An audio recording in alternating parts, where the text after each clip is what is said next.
जय हिंद दोस्तों, मैं नवीन शर्मा आप सभी का स्वागत करता हूं। आशा करता हूं आप सब एकदम अच्छे हैं, एकदम बेहतरीन हैं। एक बार सारे प्यारे दोस्त बताएंगे आप सब कैसे।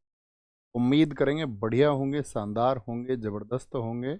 और एक बार आप सब लोगों की मुस्कुराहट यदि कमेंट सेक्शन में दिखेगी तो और अच्छा होगा। एब्सोल्यूटली। तपोश्व नवीन सर का पिछले जन्म, इसे दिखा ऊपर क्या था ये, ऊपर ऊपर गया। नवीन सर का पिछले जन्म का शिष्य। ओके, निकिता राठी रौली, वंदना पलक, प्रीतम कन्नौजिया, शिवम शिवम प्रधान जी, अरुण कुमार, अभिषेक कुमार वत्स, हुई शिक्षा, कीर्ति सिकरवार, मनु सिंह, सारे प्यारे साथियों का बहुत सारा स्वागत है। आप सबको पता होगा पिछली क्लास में साथी हम पढ़ रहे थे आपका बंगाल के नवाबों को, यानी बंगाल के नवाब हमको इसलिए जानने जरूरी थे ताकि हम एक्सपेंशन जान पाएं, ईस्ट इंडिया कंपनी ने कैसे अपने क्षेत्र विस्तार किया। इन सारी घटनाओं पर हम नज़र डाल रहे थे। और पिछली क्लास में हमने जाना था आपका बंगाल के जो नवाब थे, मुझे बताएंगे अंतिम नवाब हम कौन सा पढ़ रहे थे, कहाँ तक हम पहुँच चुके थे। कहाँ तक पहुँच चुके थे हम, तो मेरे हिसाब से अलीवर्दी में आपको बता चुका था कि अलीवर्दी जो खान था उसका कोई पुत्र नहीं था, उसके सिर्फ 3 बेटियां थीं। 3 बेटियों में एक घसीटी बेगम थी, एक आपका अमीना बेगम और एक मैमुना बेगम। उन्हीं में से साथी अमीना बेगम का बेटा था सिराजुद्दौला, जिसको उत्तराधिकारी यानी कि अपना सक्सेसर बनाया। और सिराजुद्दौला इस तरह से गद्दी पर आया 1756 से 1757 के लिए। लेकिन एक वो वर्ग जो शासन में अपना अधिकार रखता था, वह क्या हो गया, सिराजुद्दौला का विरोधी हो। यहाँ से हम पढ़ेंगे। ओके, एक बार थम्स अप कर दीजिए जी भैया, हम पढ़ने के लिए रेडी हैं। बहुत ध्यानपूर्वक पढ़ेंगे, ठीक है। कहाँ, अलीवर्दी खान।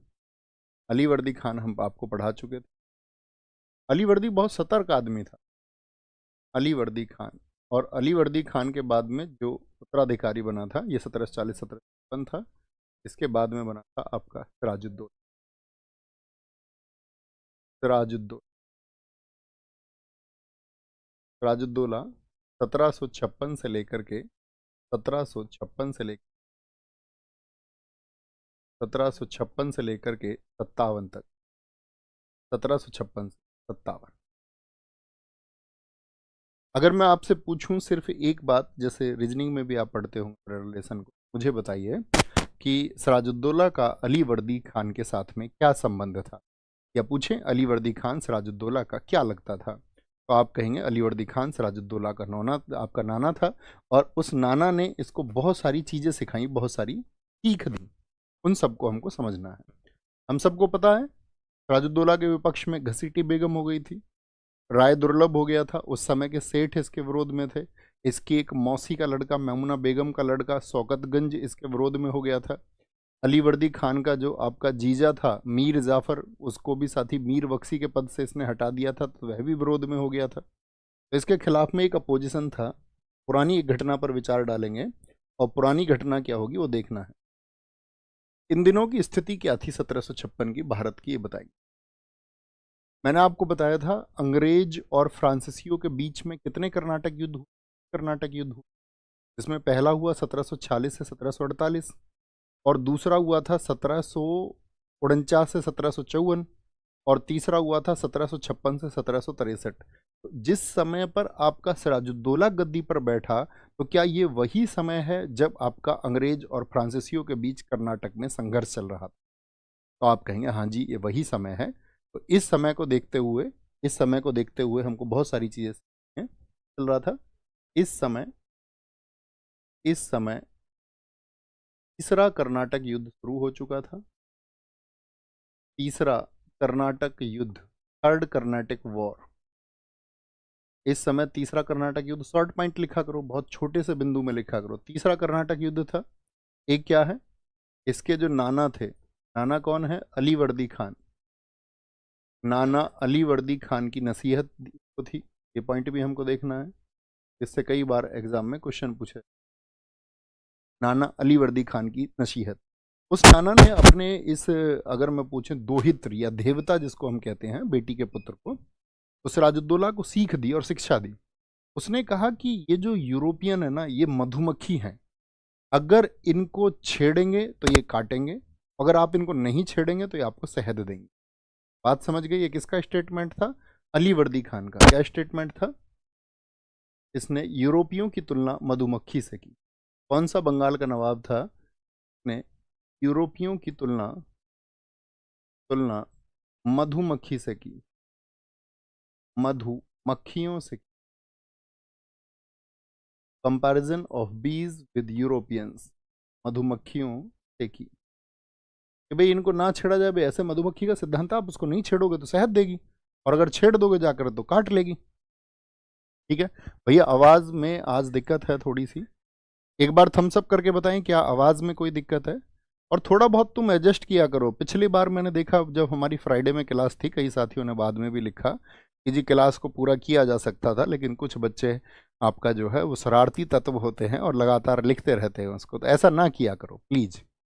थोड़ा बहुत अगर कम आपको लगे कि इसमें आपका कॉम्प्रोमाइज़ हम कर सकते हैं, कर लिया करो प्लीज़।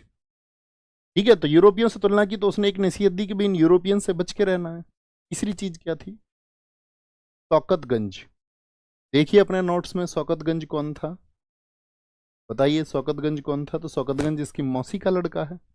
तो शौकतगंज अंग्रेजों से पत्राचार करता था, यानी इसका विरोधी व्यक्ति अंग्रेजों से एक कम्युनिकेशन कर रहा था, अंग्रेजों से एक कम्युनिकेशन कर रहा था, यानी कि एक वार्तालाप वो करता था, उनसे बातचीत करता था। ठीक है, चौथी चीज क्या है कि जब सिराजुद्दौला गद्दी पर बैठा तो जो फ्रांसीसी थे उन्होंने गिफ्ट वगैरह भेजे सिराजुद्दौला को, भाई साहब आप गद्दी पर बैठ रहे हैं तो ये हमारी तरफ से, फ्रांसीसियों की तरफ से आपके लिए गिफ्ट है, क्योंकि बंगाल में सब बिजनेस करते थे। लेकिन अंग्रेजों ने कोई भी गिफ्ट सिराजुद्दौला को जब वो गद्दी पर बैठा तो नहीं भेजा, यानी कि उसको कोई अंग्रेजों ने गिफ्ट दिया, यस और नो? तो आप कहेंगे अंग्रेजों ने उसको उस समय बोलते थे नजराना, तोहफे वगैरह को नजराना नहीं भेजा। ये मैं आपको कारण इसलिए बता रहा हूं कि क्यों वो इन अंग्रेजों से नफरत करने लगा। अंग्रेजों ने नजराना नहीं भेजा। तीसरी चीज मुझे बताइए, अंग्रेजों को जो दस्तक जारी किया था वो किस मुगल सम्राट ने जारी किया था? 1717 में फर्रुखसियर ने, आप सबको पता होगा कि एक दस्तक जारी कर दिया, ये लोग क्या है बंगाल, बिहार, उड़ीसा के क्षेत्र में अपना व्यापार कर सकते हैं। और उसी दस्तक का फायदा इन दिनों में अंग्रेजों ने उठाया। तो कितने रुपए का दस्तक था, कितने रुपए में व्यापार कर सकते थे? तो आप कहेंगे भैया 3000 रुपए में। तो अंग्रेजों ने क्या किया कि भारतीयों को अपनी तरफ लाना शुरू किया। अब देखो भारतीयों के लिए तो दस्तक था नहीं, वो तो ईस्ट इंडिया कंपनी के लिए था। वो क्या करते थे, अंग्रेज अपने दस्तक को भारतीय व्यापारियों को बेच देते थे कि भारतीय व्यापारियों को फायदा मिलेगा, तो भारत के जो व्यापारी हैं वो अंग्रेजों के पक्ष में आएंगे। तो दस्तक का गलत फायदा किसने उठाया? ईस्ट इंडिया कंपनी ने। यस और नो? हाँ जी, क्या बोलेंगे? दस्तक का लाभ, दस्तक का एक गलत लाभ इन्होंने उठाया, गलत लाभ। ठीक है, ये पुरानी कहानी है, इसको नोट करने की जरूरत नहीं है। एक कहानी बताता हूं मैं आपको कृष्ण बल्लभ की। कृष्ण बल्लभ ये कौन था? ये आपका राय बल्लभ का बेटा था। ये बड़ी घटना है उस समय की। राय बल्लभ का पुत्र कृष्ण बल्लभ, जो कि कौन था? राय बल्लभ का पुत्र था। इसने क्या किया, सॉरी, जो राय बल्लभ था, या उसको हम कई बार राज बल्लभ के नाम से भी किताबों में देखते हैं, तो उसने क्या किया, घसीटी बेगम का धन छुपा लिया। घसीटी बेगम के धन को उसने क्या बोलेंगे, कैप्चर कर लिया। और जब उसके उस धन को सरेंडर करने की बात हुई तो उसने उस धन को दे दिया अपने बेटे कृष्ण बल्लभ को।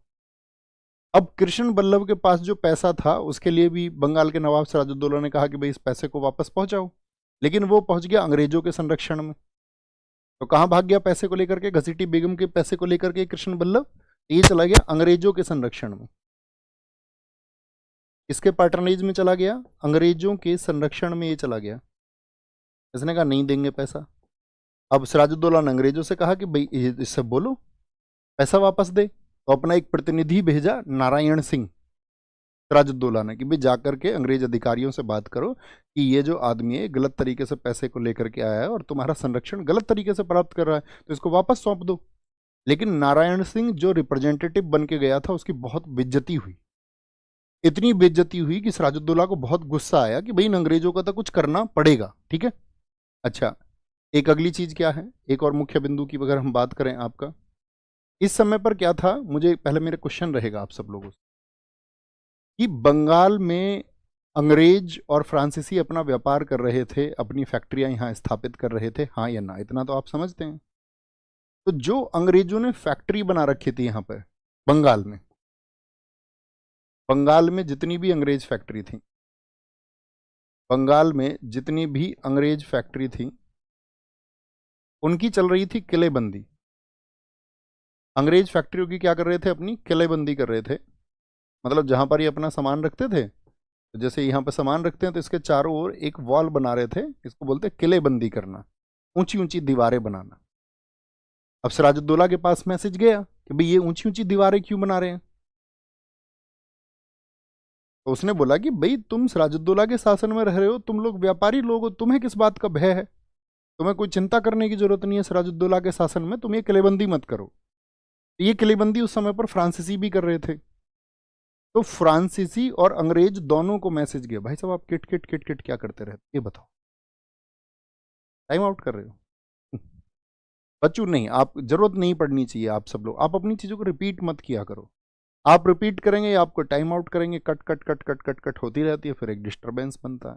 रिक्वेस्ट है मेरी आप सब लोगों को, आप कुछ भी मत कहो, बस शांत बैठ जाओ। आप कक्षा को पढ़ने आए तो कुछ बातें नहीं करनी, खुद से प्रॉमिस करो। इसी को बोलते हैं अपने आत्मबल को बढ़ाना, अपने ध्यान को बढ़ाना। आपका ध्यान सिर्फ और सिर्फ कक्षा और मेरी बातों पर होना चाहिए। इसके अतिरिक्त सारी चीजों को आप भूल जाया करो कक्षा में आके। मेरी आपसे विनती है, प्रार्थना है ना? तो मैंने क्या बोला कि उसने जब ये सेम मैसेज किस किस को भेजा, फ्रांसीसियों को भी और अंग्रेजों को भी। तो अंग्रेजों ने उसकी बात को अनसुना कर दिया और फ्रांसीसियों ने उसकी बात को माना। तो किसके पक्ष में चला गया होगा? इतनी सारी घटनाएं बताने का मेरा उद्देश्य सिर्फ आपको यह है कि फ्रांसीसियों ने सिराजुद्दौला की सभी बातों का पालन किया, हाँ या ना? जैसे उसको गिफ्ट भेजने थे, एक राजा के प्रति जो कर्तव्य था बाहरी व्यक्तियों का, उसको उन्होंने पूरी तरह से पालित किया या नहीं किया? तो आप कहेंगे जी भैया फॉलो किया। अगर मैं पूछूं अंग्रेजों ने, तो आप कहेंगे अंग्रेज तो उसकी हर एक बात को डिनाई कर रहे हैं, हर एक चीज को मना कर रहे हैं। तो फिर तो दोनों के बीच एक तनातनी हो जाएगी या नहीं होगी? तो अंग्रेजों ने जब उसकी बात को अनसुनी कर दिया, तो उसके बाद में हमारी फिर मुख्य कहानी शुरू होती है, जो आपको नोट करनी है। इस सिराजुद्दौला आप समझ गए होंगे अंग्रेजों से इतनी नफरत क्यों करता था। तो यहां पर याद रख लेना, इसने कहा ठीक है तुम अंग्रेज इस शौकतगंज से बात करते हो ना, पहले इस शौकतगंज को निपटाते हैं। तो यहां पे याद रख लेना 1756 में मनिहारी के युद्ध में, मनिहारी के युद्ध में, मनिहारी के युद्ध में शौकतगंज मारा गया, शौकतगंज मारा गया, शौकतगंज मारा गया। Shaukatganj, Shaukatganj, Shaukatganj killed in, Shaukatganj killed in Manihari's war, Manihari's war in 1756। पहले इसको निपटाया और उसके बाद में क्या किया? अंग्रेजों का जो अड्डा हुआ करता था, आप सबको पता होना चाहिए, कपड़े का व्यापार होता था बंगाल में, कासिम बाजार। तो इसने सबसे पहले सिराजुद्दौला ने अपनी सेना से कहा कि सारी सेनाएं कासिम बाजार की तरफ चलो। तो कहा टारगेट क्या रखा गया? कासिम बाजार। और कासिम बाजार को टारगेट रखे तो बहुत इंपॉर्टेंट डेट है 4 जून, 4 जून 1756 इसकी सेनाएं पहुंच गई कहां? कासिम बाजार, कासिम बाजार, कासिम बाजार।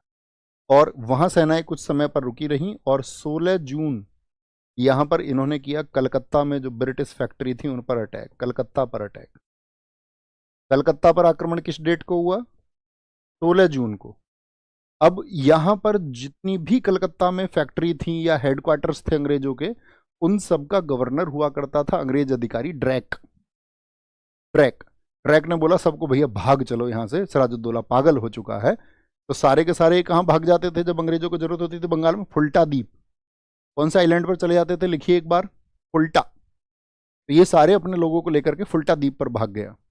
और यहां पर जब कलकत्ता पर आपका पूरी तरह से कंट्रोल कर लिया सिराजुद्दौला ने, तो उस कलकत्ता का नाम बदल के उसने अली नगर रखा। क्या रखा? कलकत्ता पर जब अटैक किया तो यहां पर उसने क्या किया, याद रख लेना, 20 जून को अधिकार किया। 20 जून को, इस डेट को हम इधर लिख सकते हैं, अपने नोट्स में लिख सकते हो। 20 जून को, 20 जून 1756 को सिराजुद्दौला ने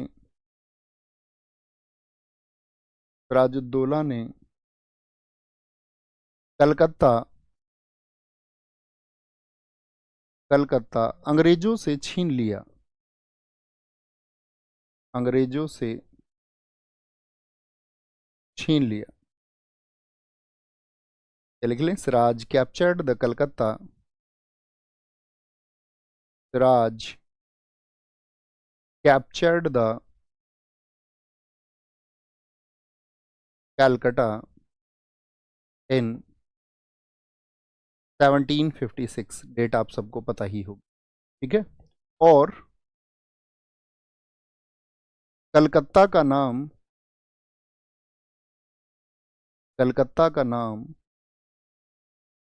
अलीनगर, तो पूछेगा बंगाल के किस नवाब ने कलकत्ता का नाम बदल के अलीनगर कर दिया। कलकत्ता का नाम अलीनगर कर दिया। And the changed the name of Calcutta from, या बोले changed the name from Calcutta to Alinagar. यहाँ तक का कॉन्सेप्ट क्लियर है। तो अभी मुझे बताएं आप एक बार कि जो सिराजुद्दौला अंग्रेजों से नफरत रखता था, क्या उसने अंग्रेजों से जब संघर्ष किया तो अंग्रेजों को मुंह की खानी पड़ी या अंग्रेज भागने को विवश हो गए। इसी डेट के बारे में एक कहानी आती है, जब इसने कलकत्ता में देखा। अब उसके दो पक्ष हैं। 20 जून 1756, तो उस कहानी को दरअसल में लिखा तो हॉलवेल ने, और बहुत सारे इतिहासकार ये कहते हैं कि वो एक झूठी कहानी है। तो यहाँ पर आपको नोट करना होगा, 20 जून 1756 को ब्लैक हॉल ट्रेजेडी हुई। ब्लैक हॉल ट्रेजेडी हुई। Black hole tragedy, sorry, black hole tragedy. देखो ब्लैक होल ट्रेजेडी क्या है, इसको समझिए। इसके बारे में सिराजुद्दौला पर अंग्रेज जो लेखक थे उन्होंने बहुत सारी चीजें लिखी हैं। जैसे हॉलवेल का वर्णन जो है, हॉलवेल ने लिखा कि जब सारे के सारे अंग्रेजों को ड्रैक ने ये कहा कि वो सब फुल्टा द्वीप पर भाग जाएं, लेकिन उसके बाद में किलों में कुछ जो अंग्रेज बचे रह गए, जिनकी संख्या 146 थी, उन सभी को सिराजुद्दौला ने 18/14 की एक बंद कमरे में, 18/14 इसकी लेंथ और ब्रेथ कही जाती है, एक रूम था, 18/14 का एक रूम था। और इस रूम के बारे में कहा जाता है इसमें 146 लोगों को बंद कर दिया, पहली बात। और रात भर इन लोगों को, ठूसे हुए लोगों को जब बंद रहने दिया, सुबह जब गेट खोला तो सुबह सिर्फ इसमें से 23 लोग जिंदा थे। सुबह 23 लोग जिंदा थे, 23 लोग, सिर्फ 23 लोग जिंदा थे। तो कितने लोग मर गए, यानी 123 लोग मर गए। तो बाद में बहुत सारे लोगों ने इस बात को कहा गया है, एक आपका बंगाल का गवर्नर रहा था हॉलवेल, उसने एक किताब लिखी, क्योंकि इन 146 लोगों में हॉलवेल भी था, वो ये वर्णन करता है। लेकिन अब जब लोगों ने इसको, आधुनिक इतिहासकारों ने देखा, तो उन्होंने ये कहा इतने बड़े साइज के कमरे में जो 18 फीट लंबा हो और 14 फीट, ये फीट में है डायमेंशंस जो, तो उसने कहा कि इतने बड़े कमरे में इतने सारे लोगों का गणित के किसी भी तरीके से बंद होना संभव नहीं है। दूसरा, हॉलवेल ने ये कहा था इन लोगों को जो बंद करने के आदेश दिए, तो इन सब लोगों ने यहाँ पर, ये लोग ट्रैक की बात सुन करके भागे इसलिए नहीं थे क्योंकि इन सब ने शराब पी रखी थी। और इनके सामने जब सिराजुद्दौला आया तो सिराजुद्दौला ने कहा कि भाई इनके साथ में क्या किया जाए, तो कहता कि खुद शराबियों ने आदेश किया कि हमको कमरे की तरफ बंद कर दो। कमरे की तरफ आदेश करके बोले हमें तो इस कमरे में बंद कर दो। तो कहते सिराजुद्दौला ने इस बात के लिए बंद कर दिया कि लोगों ने इस बात को कहा है। लेकिन सब लोग कहते हैं कि ऐसा नहीं हुआ। क्यों नहीं हुआ, उसका कारण क्या है? उसका कारण हुआ क्योंकि इसके बाद में, अभी मैं आपको बताऊंगा थोड़ी देर बाद, एक अलीनगर की संधि हुई 1757 में। तो अंग्रेजों ने कभी भी जब संधि की या ट्रीटी साइन हुई अंग्रेजों के साथ में, तो अंग्रेजों ने हमेशा हर्जाना मांगा अपनी हर एक चीज का। अलीनगर की संधि में पक्का इसका हर्जाना भी वो लोग मांगते। आप क्या कहते हैं, हाँ या ना? जब अलीनगर की ट्रीटी में अंग्रेज विजयी हुए, अंग्रेज अगर कोई ट्रीटी साइन कर रहे हैं तो अपने 146 लोगों को जिनको सिराजुद्दौला ने मांग दिया, उनके बदले में कुछ डिमांड रखते या नहीं रखते? आप कहेंगे बिल्कुल वो रखते थे, हमेशा रखते थे। लेकिन ऐसी कोई डिमांड नहीं आई। ये ब्लैक होल ट्रेजेडी की डेट बहुत इंपॉर्टेंट है। शहर पूछे कहां पर हुई है, बताओ? ब्लैक होल ट्रेजेडी ये भैया कलकत्ता में, कलकत्ता में। बात क्लियर है? ठीक है। अब क्या होता है इसके बाद में? अंग्रेजों को तो खबर मिली कि भैया सिराजुद्दौला ने हार दिया। यही खबर पहुंचती है आपकी कहां पर? जहां पर आप सब लोगों को पता होना चाहिए, तीसरा कर्नाटक युद्ध चल रहा है, यानी मद्रास। और मद्रास में एक क्लर्क से एक कमांडर की तरह कौन बन करके उभरा था इस समय पर? क्लाइव। तो उस समय इनके पास एक जल सेना थी अंग्रेजों के पास में, जिसका अधिकारी हुआ करता था वॉटसन। और जो अंग्रेज उस समय पे कमांडर था, आपको याद होगा मैंने कहा था सैंडर्स ने उसको कमांडर बनाया कि भैया तुम ही संभालो। अब तो उसने अरकाट पर घेरा डाला, तो क्लाइव की कमांडर से जो कमांडिंग थी उसमें उस घेरे को डाला गया। तो ये सूचना पहुंचती है मद्रास की भाई बंगाल में तो अंग्रेजों की हालत खराब कर दी है सिराजुद्दौला ने, तो मद्रास से सेनाएं चल दी।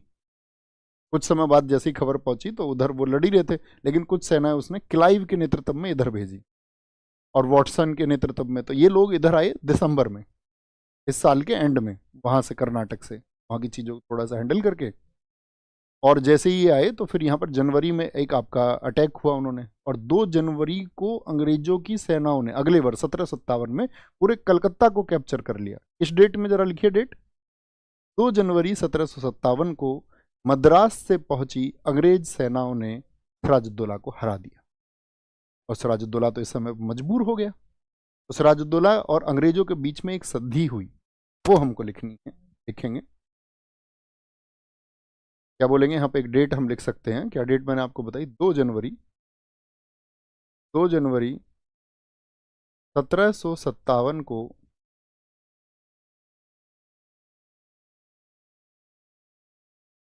अंग्रेजों और सिराज के मध्य मध्य संघर्ष हुआ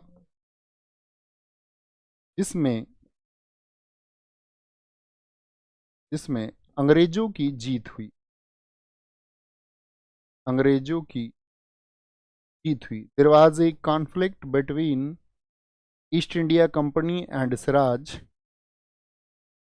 conflicts between East India Company and Siraj,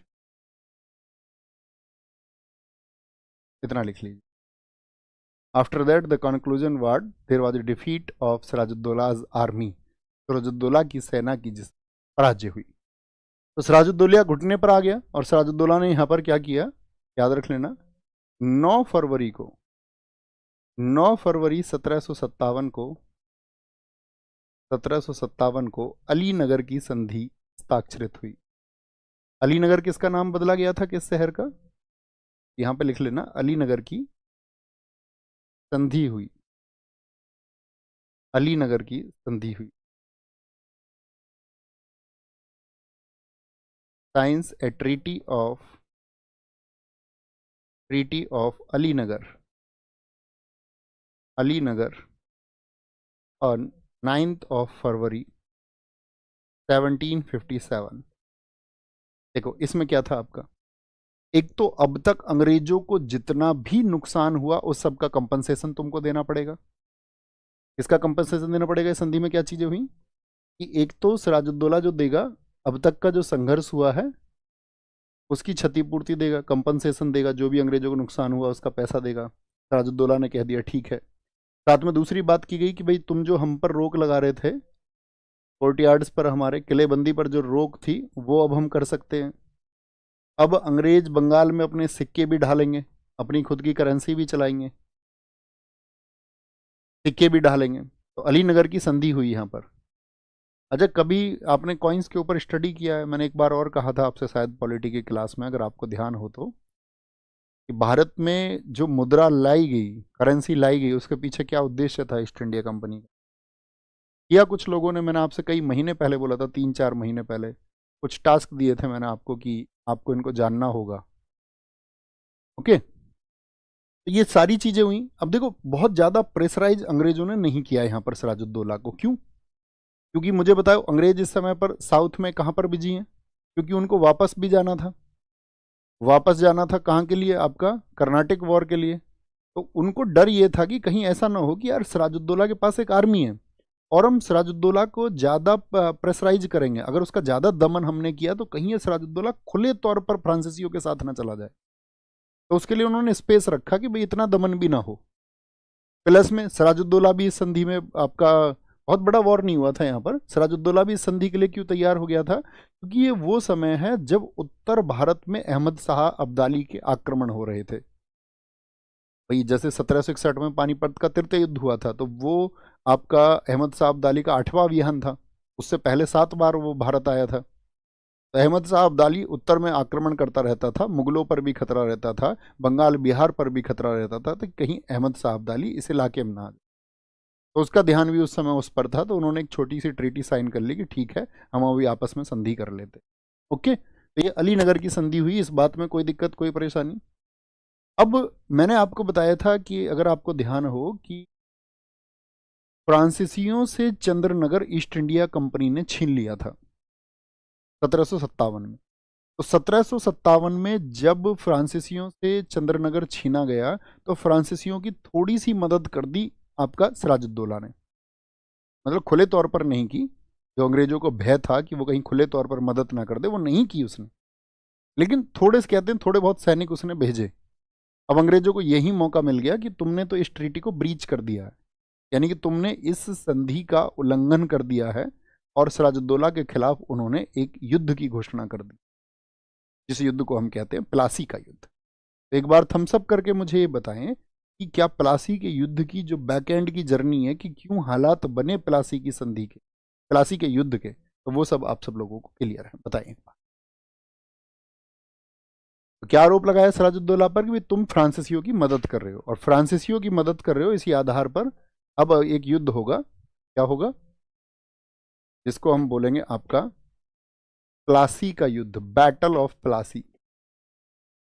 मेरा आपसे प्रश्न है, प्लासी किस राज्य में स्थित है? प्लासी का युद्ध, बैटल ऑफ प्लासी,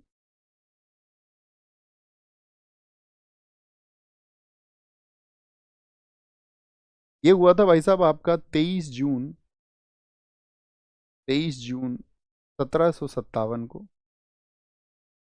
प्लासी पड़ता है आपका बंगाल में, और बंगाल में नदी बहती है भागीरथी, यानी कि हुगली। भागीरथी हुगली के किनारे, इस नदी के किनारे। सीजीएल मेंस में पूछा गया, 2022 प्रीलिम्स दोनों में पूछा, प्रीलिम्स। भागीरथी हुगली नदी के किनारे, और आपका कहाँ पर स्थित था ये? बंगाल में। बंगाल में ये युद्ध हुआ, और इसी युद्ध को हम मानते हैं भारत में अंग्रेजी शासन की, भारत में अंग्रेजी शासन की शुरुआत कौन से बैटल को माना जाता है? शुरुआत है starting of British rule, starting of British rule in India by which battle?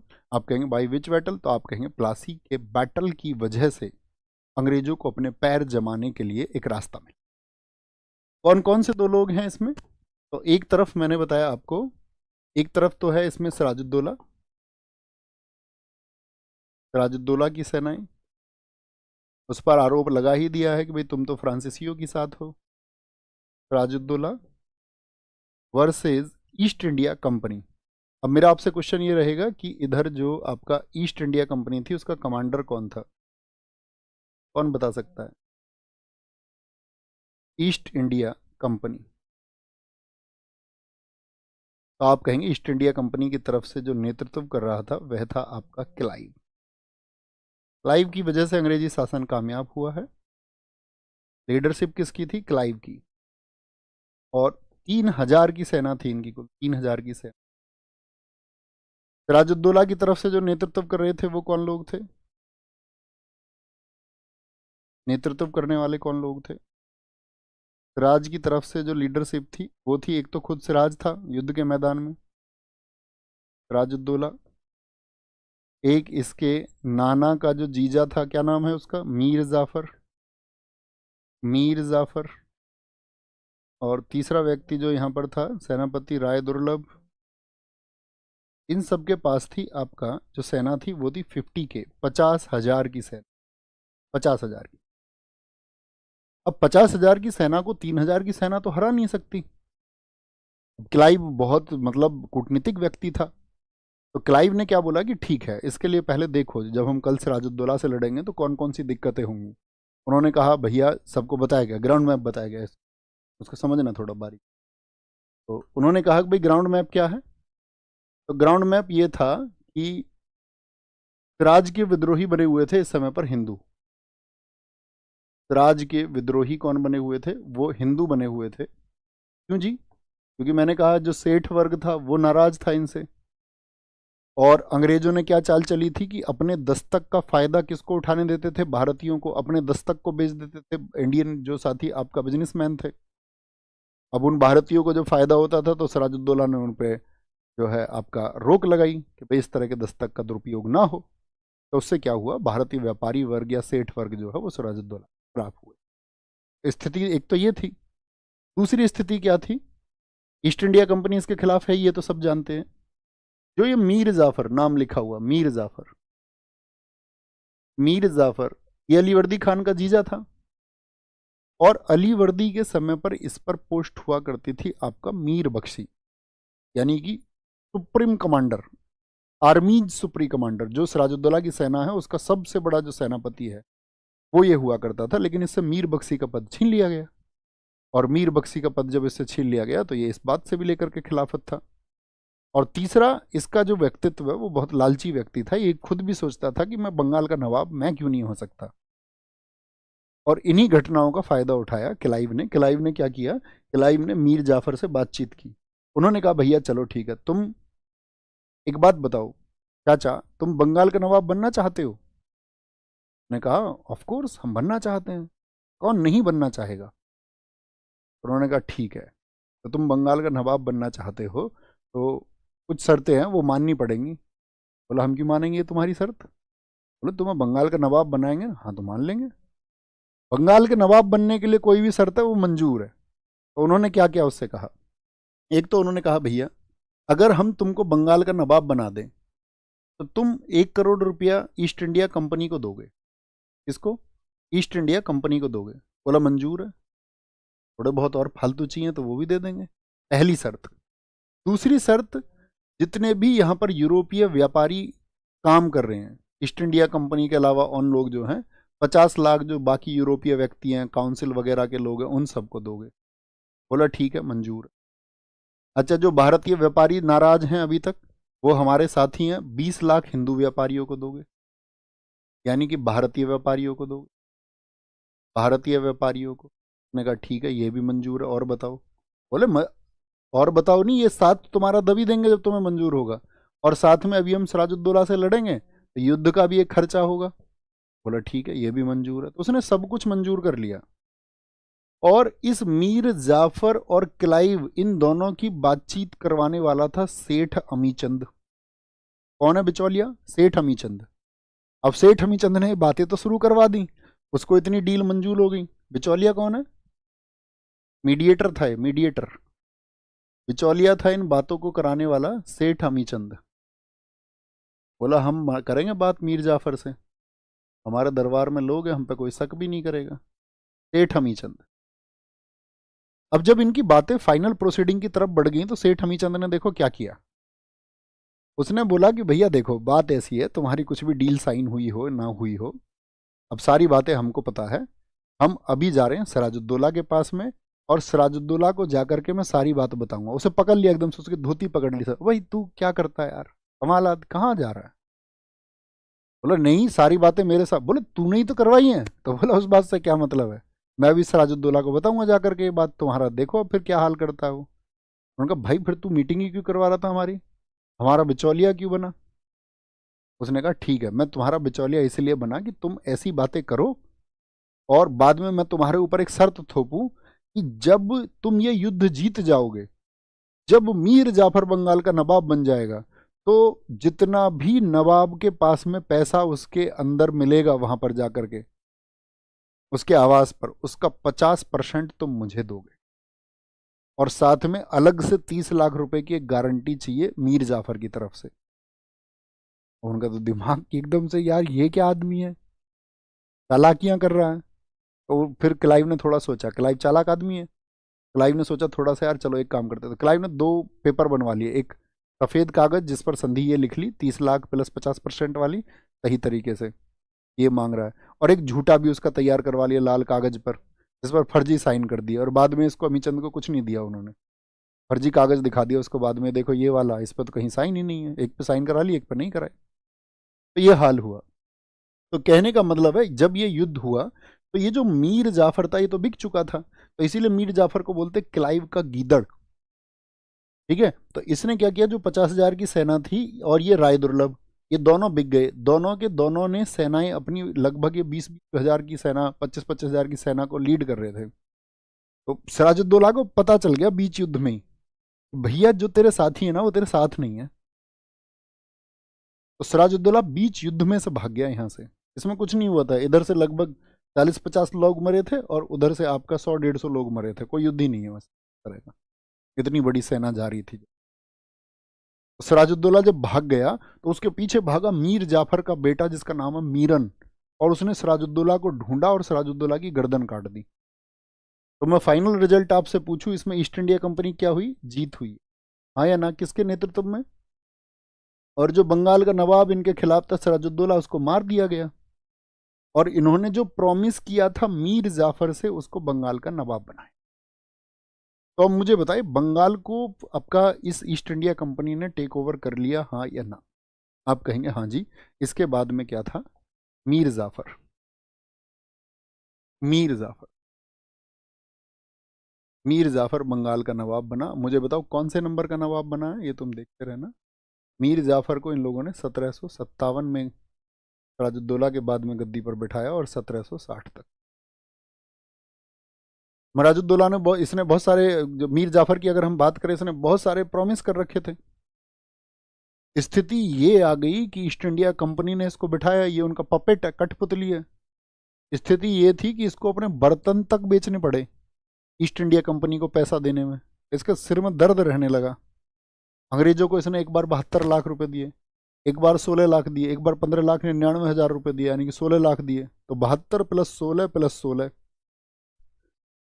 तो कितने हो गए टोटल बता, 1 करोड़ से प्लस पैसा हो गया। नहीं, 72 और 16 कितने हो गए, 88, 88 और 16 आपका 1 करोड़ 4 लाख। 1 करोड़ देने थे से ईस्ट इंडिया कंपनी को, लेकिन इसके बाद भी हिसाब बना करके कहा ईस्ट इंडिया कंपनी में, क्लाइव ने कहा कि भैया अभी 25 लाख रुपए और बकाया है, 25 लाख और देने हैं। और बेचारे ने बहुत कुछ बेच दिया, तो इतना स्थिति इसकी खराब हो गई कि इसके पास अब देने को कुछ नहीं बचा। और साथ में अंग्रेजों ने एक काम और कर दिया था इसका, इसके आसपास 6,000 की अंग्रेजों की सेना और स्थापित कर दी थी। 6,000 उनकी, ऐसे समझो, निगरानी में रहता था। तो हमेशा ये सोचता रहता था कि मैं कैसे छुटकारा पाऊं। और साथ में अंग्रेजों ने भी देख लिया कि भाई ये जो मीर जाफर है हमसे छुटकारा पाना चाहता है, और ये एक अयोग्य शासक सिद्ध हुआ। मतलब अंग्रेजों की भूल हुई इसको गद्दी पर बैठाना, जैसे उन्होंने सोचा कि भाई हमारे यहाँ ये हमारे लिए काम करेगा, इसने एकदम से काम करना जो है वो बंद कर दिया। अब उन्होंने सोचा यार फिर कैसे करें, तो उन्होंने क्या किया, एक नए व्यक्ति को ढूंढा। क्योंकि ये वो स्थिति है, मैं आपको बताऊंगा जब हम बंगाल के नवाब आपको पढ़ाएंगे, कि क्लाइव भारत से वापस चला गया था कुछ समय के लिए। तो क्लाइव जैसे ही वापस गया उसी समय पर विद्रोह किया करने का सोचा था आपका मीर जाफर ने। ठीक है, तो यहाँ पर याद रख लेना। इसके बाद में जो आया था वो आया था मीर कासिम। मीर कासिम ये मीर जाफर का दामाद था, महत्वाकांक्षी व्यक्ति था। और क्या बोलेंगे कौन है, मीर जाफर का दामाद, मीर जाफर का दामाद, son in law of Mir Jafar of Mir Jafar, Mir Jafar. अच्छा, इन्होंने यही बात इससे भी की। जैसे इन्होंने मीर जाफर को बहकाया था, ऐसी इन्हीं शर्तों पर इन्होंने मीर कासिम को बिठाया। लेकिन मीर कासिम आदमी अलग है। उन्होंने मीर कासिम से भी यही प्रॉमिस किया कि भैया तुम बंगाल का नवाब बनना चाहते हो क्या? तो उसने कहा, मीर कासिम ने, हाँ जी मैं बनना चाहता हूँ। तो उन्होंने बोला कि तुम्हें पता है ये वो समय है जब कर्नाटक का युद्ध चल रहा है, और फ्रांसीसी हमारे लिए सप्तवर्षीय युद्ध में जो है वो एक परेशानी का कारण बने हुए हैं। तो वहां पर युद्ध का खर्चा तुम देने के लिए तैयार हो क्या? जो ईस्ट इंडिया कंपनी लड़ रही है साउथ में कर्नाटक में फ्रांसीसियों से। उन्होंने कहा ठीक है, दे देंगे, कोई दिक्कत नहीं है।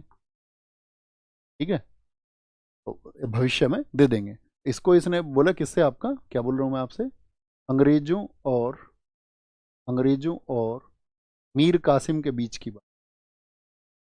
मीर कासिम के बीच क्या क्या बातें। क्लाइव इस समय चला गया, बोलो हाँ भैया इस बात को ध्यान रखेंगे, वो समय जो क्लाइव वापस चला गया। बीच क्या वार्तालाप हुआ, communication between Mir Qasim and East India Company. इसमें पहली चीज तो ये हुई कि भैया तुम जो है ना 50,000 रुपये दोगे। एक ब्रिटिश अधिकारी था वेंसी टार्ट, वेंसी टार्ट, ठीक है, ये बंगाल का गवर्नर भी रहा था। दूसरा 50,000 क्या दोगे इसको, 50,000 पाउंड वेंसी टार्ट को दोगे। 27,000 जो पाउंड दोगे तुम, वो दोगे तुम हॉलवेल को। 27,000 पाउंड राशि किसको जाएगी, ये भी आपका बंगाल का गवर्नर रहेगा, हॉलवेल को।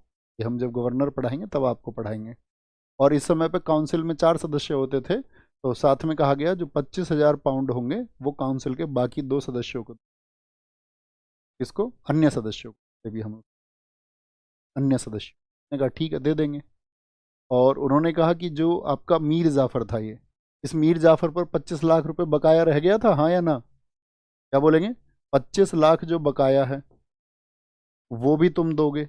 इसने कहा हाँ देंगे। और एक मुख्य बात थी ही, कर्नाटक युद्ध का खर्चा दोगे। कर्नाटक युद्ध का, कर्नाटक युद्ध का जो भी वहां पे कर्नाटक में वॉर चल रहा है उसके जो भी एक्सपेंसेस होंगे वो तुम देने के लिए तैयार हो? तो उन्होंने कहा हाँ मैं देने के लिए तैयार हूँ। अब जब इन सारे लोगों का एक समूह बन गया और किलाइव यहाँ पर था नहीं, तो ये थोड़े लालची लोग थे सारे, इन सब ने क्या कहा कि भाई एक काम करो, मीर जाफर को हटा दो। उन्होंने कहा चाचा मीर जाफर तुमको गद्दी पे किसने बिठाया? बोला अंग्रेजों ने बिठाया हमको गद्दी पे। हटाएंगे कौन तुमको गद्दी से? अंग्रेज हटा सकते हैं। वो बेचारा इतना परेशान हो चुका था।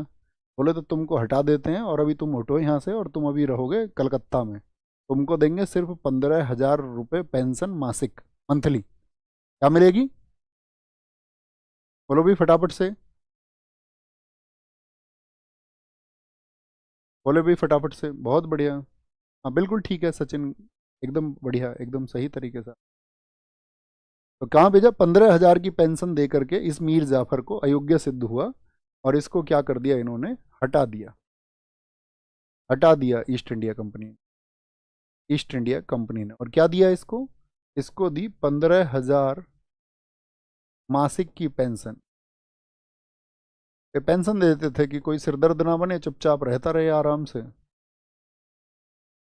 ओके, तो इसके बाद में आया मीर कासिम। मीर कासिम क्या था? मीर कासिम से जो ये सारी बातें मैं कह रहा हूँ, ये सारी बातें जो शर्त हैं, 1760 में जब इसको बनाया गया, 1760 में मीर कासिम और अंग्रेजों के बीच मुंगेर की संधि हुई थी। इतनी बातें मैंने जो आपको बताई हैं कि मुंगेर की संधि 1760 में मीर कासिम और अंग्रेजों के बीच, अंग्रेजों के बीच मुंगेर की संधि, मुंगेर संधि हुई। There was a treaty between Mir Qasim and Angrez, which is called Munger Treaty, signed in 1760। क्या बोलेंगे? एक ट्रीटी हुई इन लोगों के बीच में, मुंगेर। मुंगेर कहाँ पर पड़ता है भैया बताएं?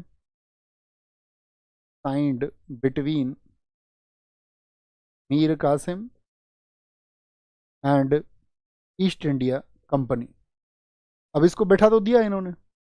मीर कासिम तो चालू व्यक्ति है। मीर कासिम ने देखा यार एक काम करते हैं, अंग्रेजों को पैसा भी देना, अब अंग्रेजों ने पैसा लेने का प्रॉमिस भी किया है, तो इसने सोचा कि भाई बंगाल की स्थिति जो भी कमजोर हुई है, यहाँ पर जो टैक्सेशन है उस टैक्सेशन को जो है सुधारते हैं। तो बहुत सारा जो टैक्स बहुत सारे लोग नहीं दे रहे थे, उस टैक्स के लिए इसने कड़ाई से उसको वसूल करना शुरू किया। अब क्योंकि अंग्रेजों का इसको सपोर्ट है, अंग्रेजों को पैसा भी चाहिए, तो उन्होंने भी इसको वसूलने दिया। दूसरी चीज, एक मैंने बताया था कि दस्तक का फायदा कौन उठाता था। दस्तक का फायदा, दस्तक को अंग्रेज हिंदू व्यापारियों को या भारतीय व्यापारियों को बेचने लग गए थे, तो आप कहेंगे हाँ जी बेचने लग गए थे, सेठ लोगों को, वो अपना व्यापार करते थे। उसी की वजह से उन लोगों ने क्या किया था, जितने भी सेठ लोग थे या जितने भी हिंदू व्यापारी थे उनको नवाब के खिलाफ कर दिया था। अब यहाँ पे कासिम ने सोचा कि यार ये दस्तक को बेचते हैं, भारतीयों को फिर ये टैक्स जो है बचाने में या छूट में मदद करते हैं, उससे भारतीय सोचते हैं कि नवाब कठोर है और ईस्ट इंडिया कंपनी हमारे लिए अच्छी है। उसने टैक्स ही खत्म कर दिया। उसने कहा ये सबके लिए है, जो दस्तक है ये सबके लिए, टैक्स फ्री करता है सबको। दस्तक छोड़िए, उसने बोला फिर अंत में टैक्स फ्री कर देते हैं, किसी को कोई टैक्स ही नहीं देना, आप अपना व्यापार करिए। तो उसने एक वर्ग को अपनी तरफ कर लिया। अब अंग्रेज समझ गए, अंग्रेज समझ गए कि तुमने गलत आदमी को गद्दी पर बिठा दिया है। उन्होंने कहा भैया वापस करो। जब क्लाइव आपका वापस आया तो उन्होंने क्या किया, आपका उससे पहले ही फिर मीर जाफर को बोले कम से कम पपेट है, लंबी चालाकियां तो नहीं कर रहा है। मीर जाफर को फिर से नवाब बनाया। कलकत्ता में भेज रखा था ना इसको, नवाब बनाया। Make Mir Jafar as a nawab again. और कब से कब तक के लिए बनाया मीर जाफर को, यहां पर बनाया 1763 से 65 तक। अब जैसे ही मीर कासिम को इन्होंने हटा दिया, तो अब कौन भड़क जाएगा, तो अब की बार मीर कासिम। भैया 10 तक क्या होता है, 1 2 3 4 5 6 7 8 9 10, 10 तक ये होता है, 10 तक। मीर जाफर को फिर से नवाब बनाया। तुम भी गिनती गिन लो, 100 10 तक क्या, तुम 20 तक गिन लो, गिनती 30 तक गिन लो। सोते रहा करो तुम अपने अपने घर में। जब हम वीडियो बनाते हैं तो बताते हैं आपको 4 4 6 6 बार, भैया आप क्लास शुरू होगी, स्टोरी लगाते हैं, यूट्यूब पे अलग अलग कहानियां बताते हैं, टेलीग्राम पे अलग से शेयर करते हैं। वो इतना क्यों शेयर किया जाता है, ताकि आप ध्यान से पढ़ेंगे। लेकिन आपको पढ़ना नहीं होता है, आपको तो ये है कि कुछ ना कुछ लिख देना है बस। जिस टाइम पे 10 तक बताया होगा तो उस टाइम पे, जब आपने अभी पिछली क्लासेस नहीं की हैं तो यहाँ की क्लास में क्या कर रहे हैं आप महोदय। आपसे तो सवाल ये बनना चाहिए हमारा, सुधर जाओ, अभी भी समय है। नहीं सुधरोगे तो मारे जाओगे। किसकी मौत मारे जाओगे ये तुम जानो। इसलिए मैं कह रहा हूँ सुधर जाओ, मेहनत करो, ध्यान से जानो। कोई चीज़ आती है ना आपके मस्तिष्क में, तो आप पढ़े लिखे बच्चे हैं, मैं आपसे उम्मीद ये कर सकता हूँ आप उसको कहीं किनारे पे लिख लिया करो। इतनी देर में हालांकि मैं भी आपको बता सकता था, लेकिन मैं क्यों नहीं बता रहा हूँ, क्योंकि फिर अनेक ढेरों प्रश्न अनेक बच्चों के हो सकते हैं, फिर हम उसी में उलझे रहेंगे। फारूक सियर ने 1717 में जो जारी किया वो दस्तक नाम दिया। ठीक है, तो बच्चा कभी भी कुछ चीज़ आए तो उसको नोट कर लिया करो कहीं किनारे पे, मैं इसके बारे में रिसर्च करूंगा और आप जान जाओगे, है ना। समझ गए। तो कौन नाराज हो गया भैया ये बताओ तुम, नाराज कौन हुआ है वो बताओ। तुम्हें नाराज नहीं होना है। एक बच्चे ने कहा है गधे की मौत। अरे नहीं यार, इतनी गंदी मौत, उसकी तो जिंदगी मौत रहती है बेचारे की।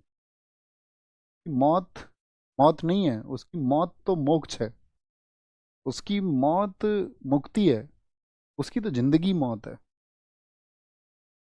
पूरे जीवन भर देखो उसको कैसे ट्रीट किया जाता है, उसकी जिंदगी मौत है।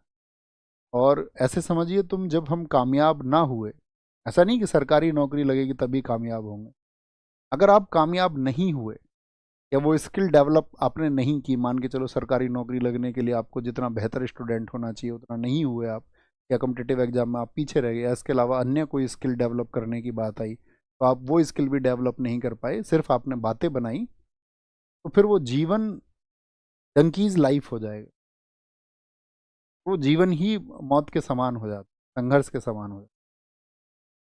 और उसमें बहुत सारे मोटिवेशनल कोच आएंगे आपके लिए, कहेंगे कुछ ज़िंदगी बहुत आसान है और आप मुक्त होके जियो। ऐसा होता नहीं है जनरली। जब लाइफ में जिन लोगों को अपॉर्चुनिटी मिल जाती है, जैसे मान के चलिए आज शायद स्थितियां मेरे लिए बहुत आसान हो सकती हैं, ये कहने के लिए, आपके लिए शायद आसान नहीं होंगी, क्योंकि जिसको फेस करना पड़ता है जानता वही है। मैं अपने पिछले स्थितियों के हिसाब से इस बात के लिए एकदम से श्योर हूं कि जीवन बहुत कठिन हो जाए, क्योंकि उस कठिनता को, उस संघर्ष को हमने सिर्फ देखा नहीं है दूर से। क्योंकि अगर मान के चलो कोई टीचर आपसे कहने लगे, जो टीचर थे मान के चलो उनके फादर गवर्नमेंट जॉब में थे, या जो भी टीचर रहे हों जिनके फादर गवर्नमेंट जॉब में थे, या जिनके घर कोई ना कोई बिजनेस था या कोई ना कोई आय के या कमाई के साधन थे, अब वो टीचर तुमसे यही कह दें आकर के कि संघर्ष को हमने बहुत नज़दीक से देखा है, तो इसका मतलब कुछ ना कुछ बेमानी है उस बात में। उन्होंने देखा ही नहीं, हकीकत है। मैं पर्सनली जानता हूँ सब लोगों को, पर्सनली।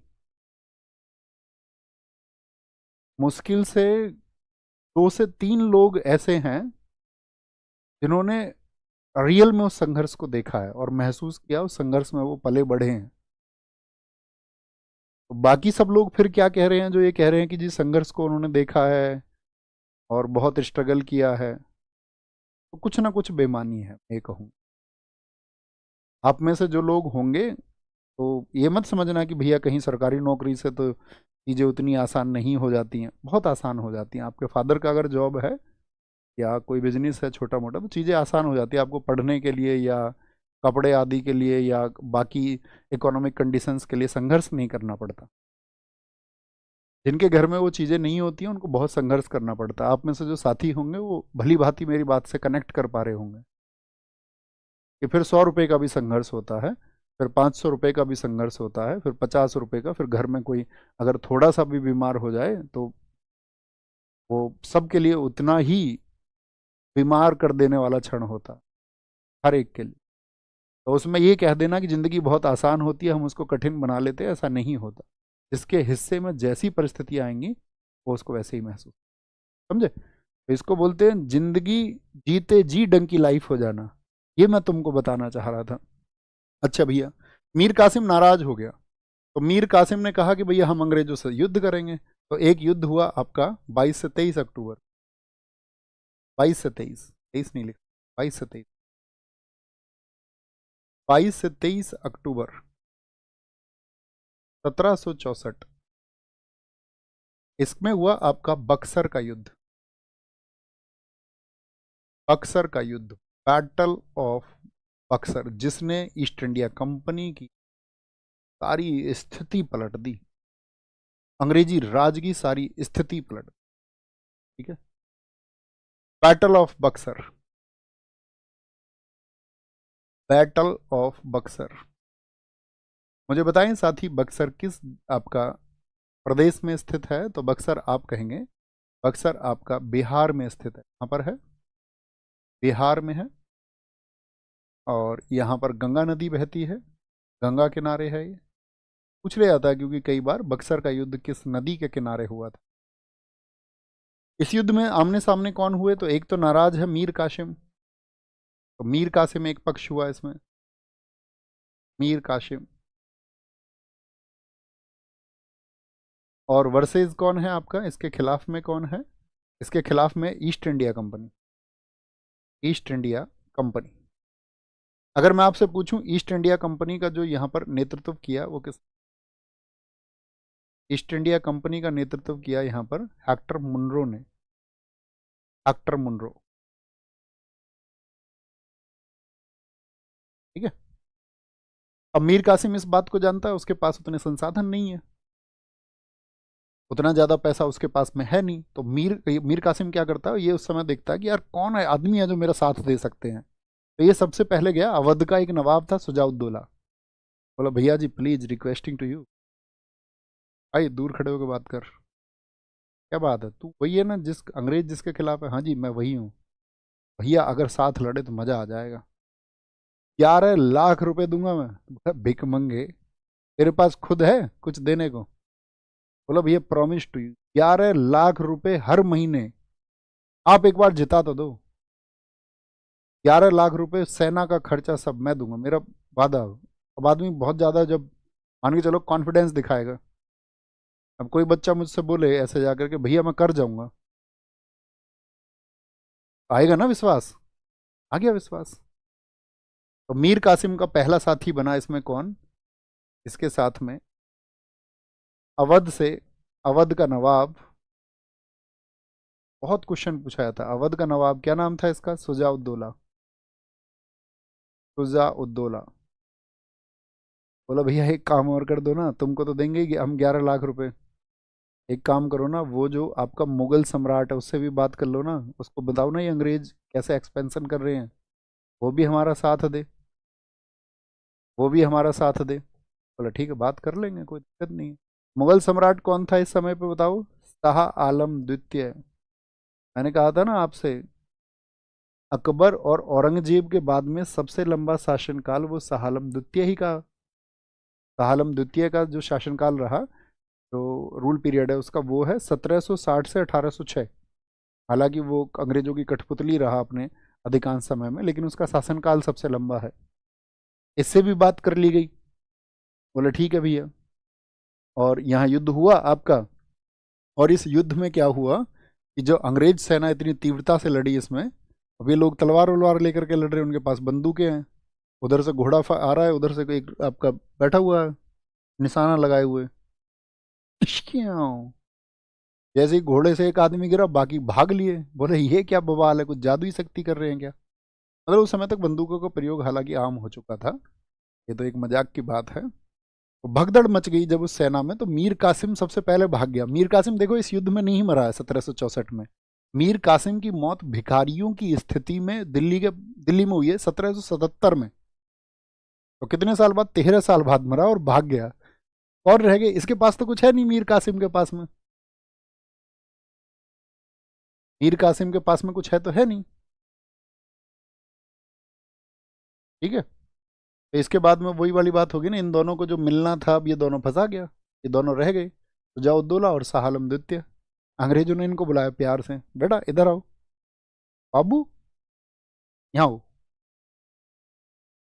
तुम्हारा क्या नाम है, मैं जी अवध का नवाब सुजाउद्दौला। तो तुम इसके साथ थे, मीर कासिम के साथ, तुम इसको बंगाल का नवाब बनवाते, और तुम उसके बदले में 11 लाख रुपए लेने की बात हुई तुम्हारी मंथली इससे। बोला जी मैं शर्मिंदा नहीं, बात हुई थी नहीं हुई थी, हाँ जी हुई थी। इसको बुलाओ दूसरे को, चपड़गंजू को, शाहआलम द्वितीय। हाँ जी भाई साहब, तुम क्या ड्रीम देख रहे थे, तुम ये सोच रहे थे तुम जो अकबर और औरंगजेब की तरह पूरे भारत को उस समय पर रूल करोगे। अभी चुपचाप खड़े हुए हैं, उन्होंने कहा कागज लेके आओ और पेन लेके आओ एक, इनकी हालत ठीक करते हैं इनको।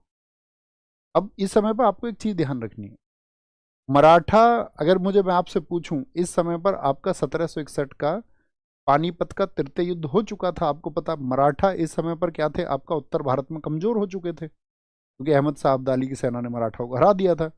अब मराठा वापस से संघर्ष कर रहे थे अपने क्षेत्रों को पाने के लिए, तो उनकी जो जितने भी एक्शंस थे उस टाइम पे इंटेंस थे, बहुत कार्रवाई चल रही थी, दबाकर छापे लग रहे थे जिगे जिगे जिगे जी। अब अंग्रेजों को इसको भी ध्यान में रखना था, तो अंग्रेजों ने इनके क्षेत्रों को पूरी तरह से लिया नहीं, क्योंकि अंग्रेज मान के चलो कि आपका शाह आलम द्वितीय से ले लेते दिल्ली को, आगरा को, तो दिल्ली और आगरा तक क्षेत्र हो जाता ईस्ट इंडिया कंपनी का, और उस पर सीधे अटैक करते मुगल, और उसका खामियाजा किसको भुगतना पड़ता, अंग्रेजों को। उन्होंने कहा ठीक नहीं नहीं नहीं, क्षेत्र नहीं लेंगे। अगर अवध के क्षेत्र को ले लेते तो भी उनकी जो सीमाएं थी वो मराठा के संपर्क में आती सीधे, और सीधे अटैक उनको झेलने पड़ते। उन्होंने कहा नहीं अभी नहीं, तो उन्होंने क्या बोला, क्षेत्र इन्हीं को दिए रखे लेकिन उसमें कुछ चेंज किए। तो यहाँ पर इन दोनों को बुला करके दो ट्रीटी हुई जिनको बोलते हैं इलाहाबाद की संधियाँ। क्या बोलते हैं, इलाहाबाद की संधियाँ। अब मीर कासिम ने इनको फंसवा दिया। क्या हुई यहाँ पर, तो मुझे कभी भी पूछे, बक्सर का युद्ध जो है ये अंग्रेजी राज की स्थापना का युद्ध माना जाता है, वो शुरुआत का था, उससे शुरुआत हुई अंग्रेजी राज की स्थापना की वजह। इसके बाद में अंग्रेज जो है वो बहुत मजबूत हो गए, स्थापना की वजह माना जाता है बक्सर का युद्ध।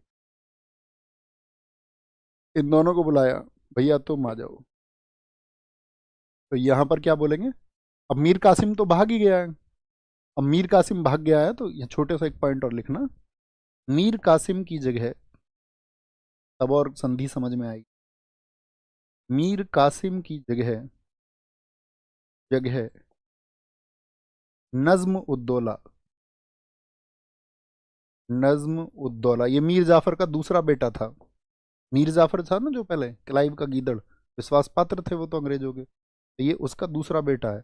नजमुद्दौला को नवाब बनाया। भैया चीजें क्लियर हो रही है ना?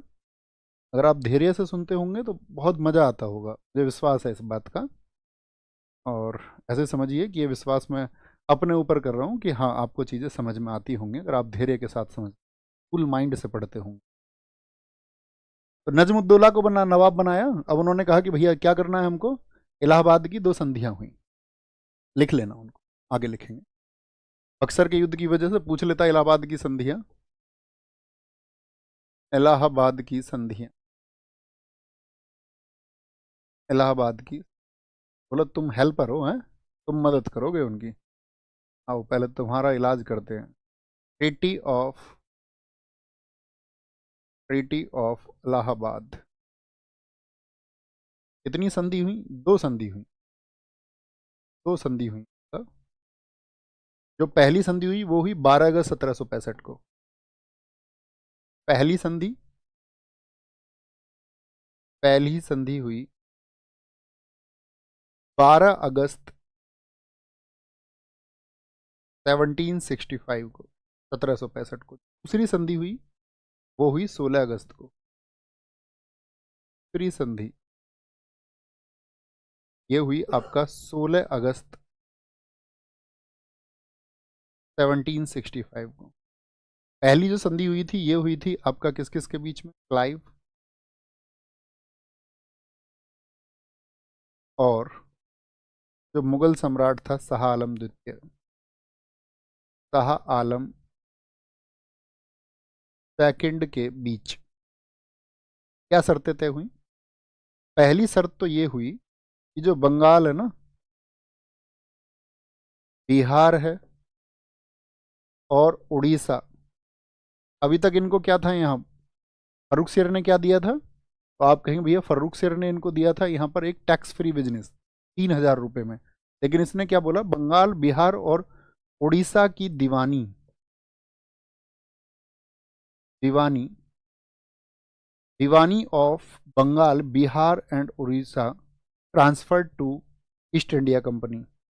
दीवानी अंग्रेजों को मिली या ईस्ट इंडिया कंपनी को मिली, एक ही बात है। क्या बोलेंगे, diwani of, diwani of Bengal Bihar and Orissa transferred to East India Company. तो दीवान का क्या काम होता था बताइए जरा, तो सारा जो भी पैसा लगान टैक्स वसूला जाता था, तो वो ईस्ट इंडिया कंपनी जो एक समय पे दस्तन मांग रही थी मुगल सम्राट फर्रुख सियर से, उसकी कृपा पात्र थी, उसकी कृपा बनेगी तो हम व्यापार बन पाए कर पाएंगे, ऐसी स्थिति आ गई। उसी मुगल सम्राट को घुटनों पर ला करके वो से संधि साइन करा रहे हैं कि यहाँ अब जो है वो टैक्स हम वसूलेंगे, अब तुम यहाँ पर टैक्स नहीं वसूलोगे। तो उसने कहा ठीक है भैया।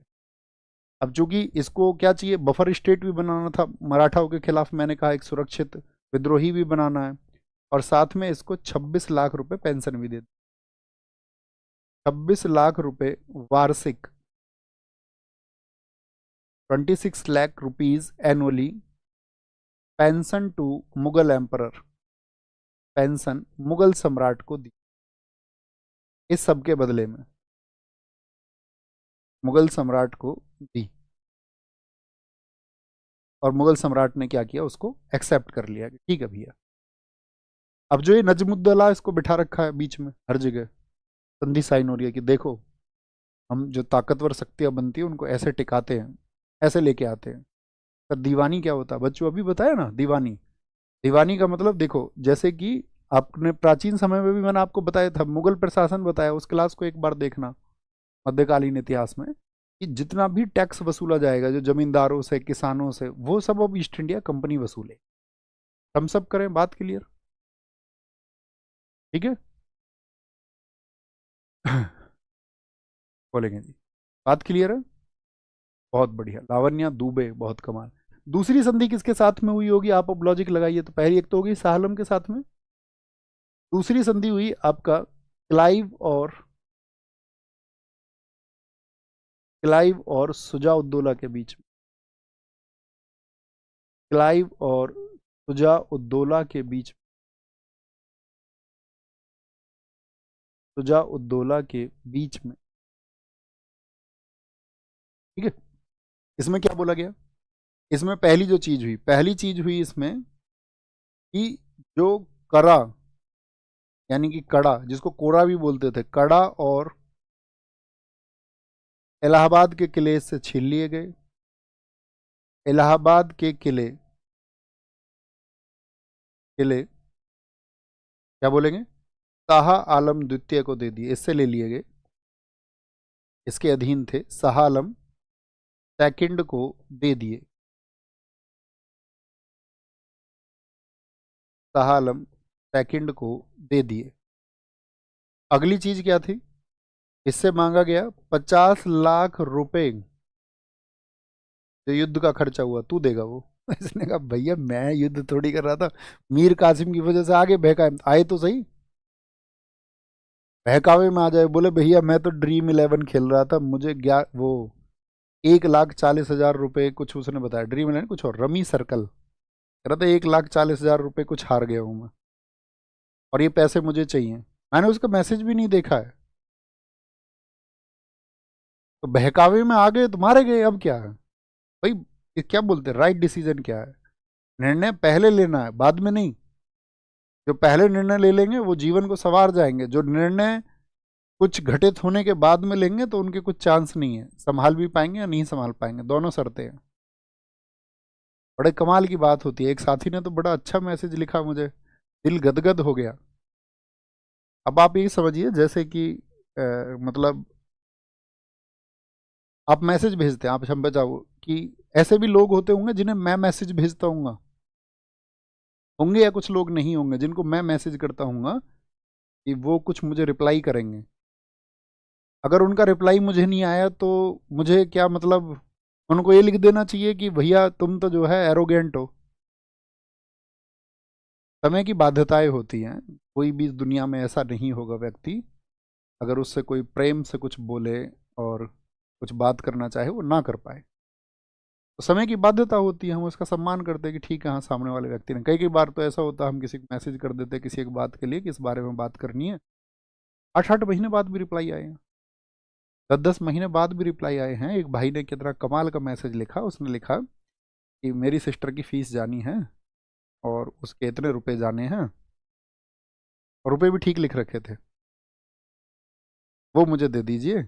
और कुछ नहीं, मतलब कोई स्कूल का जिक्र नहीं, कुछ नहीं कि कहाँ सिस्टर पढ़ती है, कि भैया आप देखना उधर कुछ फीस वगैरह कम करवा पाओ तो, रेफरेंस कुछ निकाल पाओ तो, यही तो तरीका होता है। हेल्पिंग नेचर के लिए आप थोड़े से विनम्र रहोगे या नहीं, लिख करके फिर बोलता है बाद में। मतलब मैंने देखा भी नहीं है, और सेम डे के उसके मैसेज है, मैंने देखा मैसेज उसका लगभग 12 या 13 दिन बाद। तो फिर उसमें बोला कि तुमने ठीक है, तुम जो है क्या फ़ायदा तुम्हारे इतने इस नाम कमाने का, और इतना तुम्हारा ये जो कमाने का क्या फ़ायदा अगर तुम व्यक्तियों की हेल्प नहीं कर सकते, और ये जो है तुमसे मैं जो है भविष्य में देखना तुम्हारे परिवार की खुशियाँ छीन करके ये लूँगा मैं, और मैं एक दिन बहुत कामयाब हो जाऊंगा और एक दिन RWA के सम्मान समारोह में आऊँगा, और मैं आकर के वहाँ बताऊंगा सब लोगों को कि तुम कैसे हो, तुम लोगों की मदद नहीं करते हो। अब मैंने कहा भाई इन बातों को तो मैं बोल दूंगा, इसमें तो क्या दिक्कत है, तुम क्या बोलोगे कल, कल तुम बोलोगे किसी ने पब्लिश किया हमारे चैनल वाले ने नहीं किया, वो तो वीडियो को अपने पास रख लेंगे। आप सोचिए, मतलब कोई जब इस मैसेज को पढ़ेगा तो उसको क्या लगेगा कि हमने क्या वैल्यूज देनी चाहिए अपने स्टूडेंट्स को, लेकिन उसके बदले भी हम खुश कहाँ पर होते हैं पता है, उन सब शुभकामनाओं के लिए जो अच्छे माइंड सेट है, वो 99% अच्छे माइंड सेट है, कोई 1% में बाकी सब आ जाते हैं, 1% में। तो मैं उसे क्या बताता, मैंने कहा तुम, अब एक बच्चा ऐसे से है तो मैंने उसे लिखा भी, मैंने कहा भाई आप मेरे स्टूडेंट हैं, लिख रहे हैं तो मैं इस तरह की तुम्हारी बातें इसलिए सुन भी रहा हूँ, बाकी ऐसे बात नहीं करनी चाहिए। आप दुनिया में आपकी इस तरह से इस नेचर से कोई भी मदद नहीं करेगा। आपको मुझसे कोई गाइडेंस चाहिए, कोई कोर्स चाहिए किस तरह का, अगर स्थितियाँ वैसी है तो मैं तो वो आपको दे सकता हूँ। एक टीचर से आप कैसे ही पैसे मांग सकते हो? और मतलब अगर मांगोगे भी तो इस तरह के नेचर से तो कोई पैसे नहीं देगा, कोई मदद नहीं करेगा दुनिया में। आपको अपना नेचर थोड़ा सा विनम्र करना चाहिए। उसने लिखा पता है क्या? उसको पढ़ के तब भी नहीं आया, उसने फिर लिखा कि समय बताएगा। मैंने कहा आप ठीक है भाई चलो समय बता देगा। समझ रहे हैं आप? तो मैं ये कहानी तुमको इसलिए बता रहा हूँ, ये मैं इसलिए बताना चाह रहा हूँ कि आपको घटनाओं के होने के पहले सोचना पड़ेगा। तो यही तो आपका नहीं सोच पाया सुजाउद्दौला, अब बाद में बोल रहा है ईस्ट इंडिया कंपनी से कि भैया गलती हो गई थी। अब इतने मैसेज आते भैया मैं यहाँ इतने पैसे हार गया। अरे तो हार गए तो तुम्हारी अपनी जिंदगी है, तुम्हें डिसीजन लेना था। तुम्हें माँ बाप की मेहनत उस दिन दिखी नहीं कि वो रोज मजदूरी करके कहाँ से पैसे ला रहे हैं? उनके कुछ सपने हैं कि तुम जीवन में कुछ बड़ा करोगे उनके सम्मान के लिए, और तुम चंद देर में कुछ घुमा करके लूडो खेल के तुम पैसा कमाना चाह रहे हो। तो गलती किसकी है? मेरी गलती है, बाकी टीचर्स की गलती है। और ऐसा नहीं है कि मेरे पास है, सभी टीचर्स के पास ऐसे में। एक सर थे हमारे, ऑफलाइन चलाते थे, बहुत अच्छा। अभी मेरी बात हुई 3-4 दिन पहले उनसे। उन्होंने कहा जी एक बच्चा मुझसे 50,000 रुपये ले गया, डॉक्यूमेंट्स वगैरह मेडिकल वेडिकल के सब दिखा करके, और मुझे ही ब्लॉक कर दिया अगले दिन। दुनिया कैसी होती जा रही है आप सोचिए। तो क्या बोलेंगे 50 लाख रुपए खर्चा? बस मैं आपसे इतनी उम्मीद करूंगा कि आप ऐसे मत होना। वो शायद या तो स्टूडेंट्स अपनी वजह से दूर से हमसे जुड़ गए।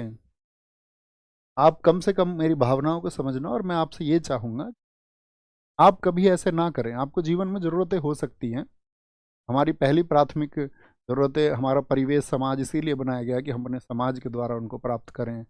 संबंधों से हमारे को बहुत सारी चीज़ें आती हैं। लेकिन आप अपनी किसी गलत चीज़ के एक्शन के लिए किसी दूसरे व्यक्ति को जिम्मेदार मत ठहराना कभी भी।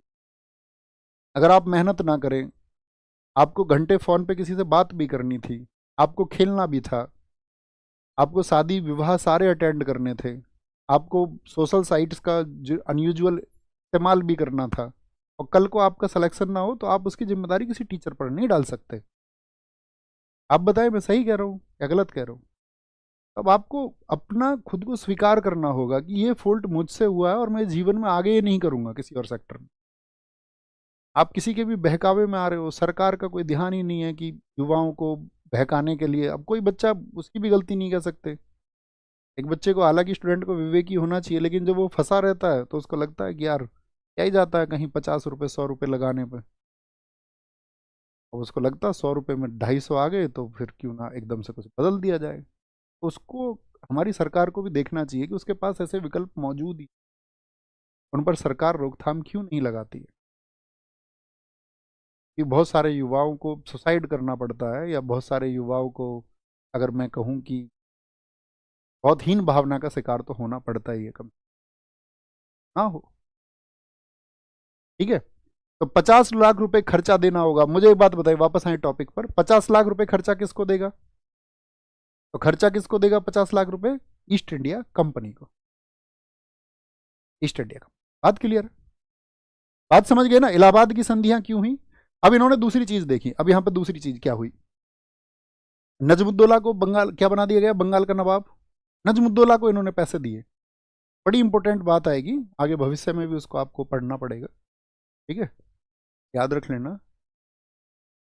निजामत के लिए, निजामत के लिए 53 लाख रुपए, 53 लाख रुपए कौन बनाए नया बताए? नज्म उद्दौला। नज्म उद्दौला को दिए। नज्म उद्दौला को दिए। नज्म उद्दौला को निजामत के लिए। अब निजामत क्या है ये समझना है। निजामत का मतलब होता है कानून का शासन, या कानून व्यवस्था लिख लीजिए। कानून व्यवस्था, कानून व्यवस्था, ठीक है, कानून व्यवस्था बोलिए, या फिर हम इसको बोल सकते हैं एक जुडिशियल सिस्टम, या फिर एक न्याय व्यवस्था कह सकते हैं। तो उससे क्या बोला कि भाई 53 लाख रुपए तुम लो नजमुद्दौला, हमने तुमको बंगाल का नवाब बनाया है, अब तुम यहां पर जितने भी कानूनी व्यवस्था है या न्याय है उस सबको तुम देखोगे। बात समझ गए क्या है निजाम? थम्स अप करके बताइए मुझे। तो क्या बोलेंगे? ट्रांसफर्ड 53 लाख रुपीज टू, या give 53 lakh rupees to Najmuddaula for, for इसके लिए दिए गए भैया, for law and justice, law and justice. उसने कहा ठीक है भैया हम देख लेंगे। और साथ में यहां पर शुरू हो गया क्या? बंगाल में द्वैध शासन। मैंने आपको पॉलिटी पढ़ाते समय द्वैध शासन बताया था, थम्स अप करे कितने लोग जानते हैं ड्यूअल गवर्नमेंट या डायरकी का मतलब? द्वैध शासन शुरू हो गया, शुरू हो गया, स्टार्टिंग ऑफ डायरकी, डायरकी इन बंगाल इन 1765। और ये जो डायरकी है, ये जो द्वैध शासन है, द्वैध शासन क्या हो गया? अब देखो दो शक्तियां होगी जब किसी भी कार्य करने के लिए, दो शक्तियां होगी। अब मुझे बताओ, जो यहाँ पर आपका रेवेन्यू वसूल करने का काम या दीवानी का अधिकार तो किसके पास में? कंपनी के पास में है। और दूसरा फेस आप देखेंगे तो आपका जो कानून व्यवस्था बनाने का काम है, जो न्यायपालिका का काम है, वो किसका हो गया? तो दो शक्तियां हो गई रूल करने के लिए। तो दो शक्तियां हो गई तो इसी को बोलेंगे आपका द्वैध सरकार, ड्यूअल गवर्नमेंट, डायरकी, द्वैध शासन शुरू। ठीक है, तो बंगाल में द्वैध शासन शुरू हो गया, स्टार्टिंग ऑफ डायरकी इन बंगाल इन 1765। अब इसके बारे में तो मैं आपको आगे बताऊंगा, और ये चलता रहेगा कब तक? जब तक हेस्टिंग्स नहीं आ जाता है। हेस्टिंग्स, हेस्टिंग्स क्या करेगा? उसको द्वैध शासन को खत्म करेगा। वो हम आगे पढ़ेंगे जब बंगाल के पढ़ेंगे। अभी लिखिए इसके बाद में, फिर जब आपका नजमुद्दौला नहीं रहा तो फिर सैफुद्दौला, सैफुद्दौला, सैफुद्दौला, सैफुद्दौला बना था 1766 से लेकर के 1700, 9 वर्षों के लिए, 66 4 1775 तक। और सैफुद्दौला के बाद में बनाया गया मुबारक उद्दौला, मुबारक उद्दौला। ये बना था 1775 में, और यही है आपका अंतिम नवाब, लास्ट नवाब। बोलो पिक्चर क्लियर हुई? नवाबों का किस तरह से संघर्ष हुआ। ये तो कठपुतली नवाब थे, तो ये तो बस बनाए गए। तो दिक्कत, बात क्लियर है सारी? हम सब करके बता दें भैया, आंसर लिखने के लिए तैयार हैं? बताएंगे जी। देखो बस मेरा आपसे रिक्वेस्ट है पूरे टीचर कम्युनिटी की तरफ से, आप सब लोग, आप मतलब जो टीचर्स मेहनत करते हो ना, जैसे मान के चलो अभी इस नायक बैच को पढ़ा रहे हैं आपके साथ में, अभी आपसे नहीं कहा होगा ये खरीद लो वो खरीद लो, जब जरूरत होती है तो आपसे बोलते भी हैं। कल को कुछ आएगा लायक तो इसमें तो नहीं बोला होगा। इतने दिन में तुम कहीं जाते, आदमी 5,000 बार तुमसे कोर्स खरीदने के लिए बोल देता, कहीं कहीं ये खरीद लो वो खरीद लो फलाना खरीद लो, ये प्रैक्टिस सेट ले लो, ये सीरीज ले लो, ये कोर्स ले लो, इतने का ले लो। नहीं बोला ना। तो उन लोगों की शक्ति बनो, तभी व्यक्ति अत्यंत उत्साही होकर के बहुत कुछ करना चाहता है, और वो उत्साह मेरे पास पहुंचता है। मैं इस बात का बहुत धनी हूँ कि मेरे छात्रों का प्रेम और उत्साह मुझ तक पहुंचता है, और मैं उसके लिए हमेशा थैंकफुल रहूँ, always till my last breath, अंतिम श्वास तक। और इसमें से तुम में से बहुत सारे साथी अभी मुझसे छोटे ही होगे, तो मेरा जीवन तो तुम देख ही लोगे सारे, ऐसा तो है नहीं, और उम्मीद करूंगा मेरा तो सभी देखे। उसमें आप ये पाएंगे कि हाँ आप एक सही व्यक्ति के। बताइए जी, प्लासी के युद्ध के दौरान बंगाल का नवाब कौन था? 1757, मीर कासिम शाह आलम द्वितीय सिराजुद्दौला, भैया सिराज। ऑप्शन, सॉरी सॉरी, आगे आएंगे। बंगाल का नवाब सिराजुद्दौला किस वर्ष प्लासी के युद्ध में पराजित हुआ? प्लासी का युद्ध 1757। बताएं भैया फटाफट। अली वर्दी खान। अब से जो हमारी क्लास होगी ना, 1.5 आवर की रखेंगे हम इसको, और हम मिला करेंगे अब शार्प 1 बजे, 1 बज के 1 मिनट पे। किसी कारणवश कभी 1 आध 2 मिनट लेट हो जाए तो बात अलग है, बाकी मिलने की टाइमिंग ये होगी, क्योंकि आज से क्या होगा, 3 बजे हम एक प्रैक्टिस सेशन शुरू कर रहे हैं। किस नाम से? पिछले वर्षों में भी हमने कराया है उसको, बार शुरू हो रहा है नायक 2.0 के नाम से। मई में कराते हैं हम उसको हर बार। अगले साल फिर होगा, अगले साल तक नहीं होगा फिर अपना जीएस का कोई सेशन, यही आखिरी सेशन होगा। फिर आपका कभी मेंस वगैरह का जब एग्जाम आएगा तब कराएंगे। ओके, एक प्रीलिम्स के लिए, ये मेंस के लिए। अलीवर्दी खान की मृत्यु के बाद 1756 में बंगाल का नवाब कौन बना था? अलीवर्दी खान के बाद में सिराजुद्दौला। मीर जाफर को रिक्तिस्तान में बंगाल के नवाब के रूप में बहाल किया गया था। तो बहाल कब किया गया उसको बताएं भैया। 1764 में? क्या बक्सर का युद्ध के बाद में बोल दें? आप कहेंगे हाँ, बक्सर का युद्ध तो जब मीर कासिम खिलाफ हो गया तो इसको बना दिया गया फिर से। बक्सर के युद्ध 1764 के समय बंगाल का नवाब कौन था? तो कौन था 1764 में? मीर कासिम था। ये हारा था, भागना पड़ा इसको, भागना पड़ा। निम्नलिखित कथनों में से कौन सा सही है? जब 1756 ईस्वी में अलीवर्दी खान की मृत्यु हुई तब सिराजुद्दौला बंगाल के नवाब बने। हाँ जी, एकदम से। 1757 में क्लाइव ने प्लासी में सिराजुद्दौला के विरुद्ध कंपनी की सेना का नेतृत्व किया। हाँ जी, एकदम सही बात है, दोनों ठीक है, एक और दो। प्लासी के युद्ध के दौरान बंगाल के नवाब के खिलाफ किस अंग्रेज गवर्नर ने लड़ाई लड़ी थी? कौन था? क्लाइव था, क्लाइव। निम्नलिखित शासकों में से किसने 1756 में फोर्ट विलियम पर हमला किया और ब्रिटिश पुरुषों और महिलाओं की एक छोटी सी कोठरी में कैद कर लिया, जिसे बाद में कलकत्ता का ब्लैक होल कहा जाने लगा? तो ब्लैक होल कब हुई घटना आपकी? क्या बोलेंगे? ब्लैक होल सिराजुद्दौला के समय। प्लासी के युद्ध में नवाब सिराजुद्दौला की हार का एक मुख्य कारण यह था कि उनके एक कमांडर ने नेतृत्व वाली सेनाओं ने लड़ाई नहीं लड़ी थी। बताएं जी, किसने लड़ाई नहीं लड़ी थी? तो मीर जाफर ने लड़ाई नहीं लड़ी। और याद रख लेना साथी, अब क्योंकि ये बंगाल में तो फतेह कर गए, और बंगाल में ये अवध और आपका मुगलों को क्यों बचाने का प्रयास कर रहे हैं, उनकी जगह पर बनाए रखने का, क्योंकि मराठा इनके सामने है। अब मराठाओं से इनका संघर्ष होगा, फिर ये आपका मैसूर में संघर्ष करेंगे, फिर ये सिखों से संघर्ष करेंगे, अभी 3 संघर्ष इनके, और वे पूरी तरह से कैप्चर कर लेंगे। तो भारत में क्रांतियां होंगी इनके खिलाफ में। हम क्रांति पहले नहीं करते, हम क्रांति बाद में करते हैं। निम्न में से किसने अंग्रेजों के साथ अलीनगर की संधि पर हस्ताक्षर किए? अलीनगर की संधि सिराजुद्दौला से। बताओ क्या डेट है अलीनगर की संधि की? 9 फरवरी 1757। बक्सर की लड़ाई हेक्टर मुनरो के नेतृत्व वाली ब्रिटिश ईस्ट इंडिया कंपनी की कमान वाली सेना और संयुक्त सेनाओं के बीच लड़ी गई। सीपीओ में पूछा गया आपका, मीर जाफर सिराजुद्दौला ये एक साथ नहीं थे। मीर कासिम मुगल बादशाह शाह आलम द्वितीय और अवध के सिराजुद्दौला। ऑप्शन बी एकदम से सही, ऑप्शन बी। सी में कौन गलत है? बहादुर शाह। बहादुर शाह नहीं था भैया। इसमें कौन गलत है? सिराजुद्दौला। सिराजुद्दौला नहीं था इसमें, मीर कासिम गया था इनके पास।